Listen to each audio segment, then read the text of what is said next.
Clarence has already started working full-time, but is that all life has to offer? He went to uni, he got a degree, he got a nice job, but he still feels confused about his life path.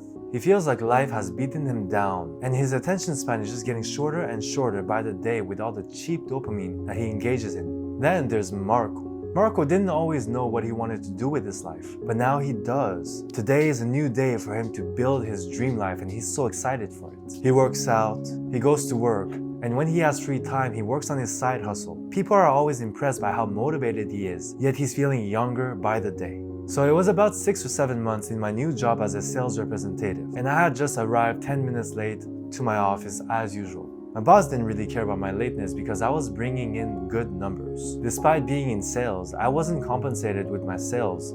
I didn't have commissions, which really demotivated me. The worst part was that my sales goals were growing by the quarter, and I had to stay there 8 hours a day no matter how many sales I did. For most people, about $20 per hour was not so bad, especially back in 2015, but for me, I felt stuck. It wasn't always like that though. When I started that position, I was so optimistic. I felt like I was doing the right move and I was getting a raise. I still had that youthful, optimistic feeling of getting to new levels in life. But that all changed once the new reality set in. I was at my desk, 9:40 a.m., with the Tim Hortons coffee I bought from the Tim Hortons from across the street. And I thought to myself, man, I still have to do this 18 more months before I can get promoted to get a $5 per hour raise. It really felt depressing. From that day on, I changed career paths because I knew that really wasn't what I wanted to spend the rest of my life doing.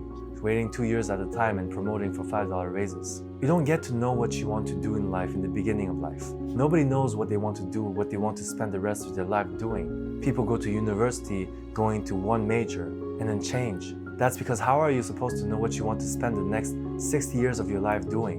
In which company do you want to spend it at? You only get to know what you want to do in life by knowing what you don't want to do in life. You don't have to figure everything out right away. You just need to do something. And then you'll figure out if you like it or if you don't, and then pivot from there. If you like it, go further into it. If you don't like it, switch careers.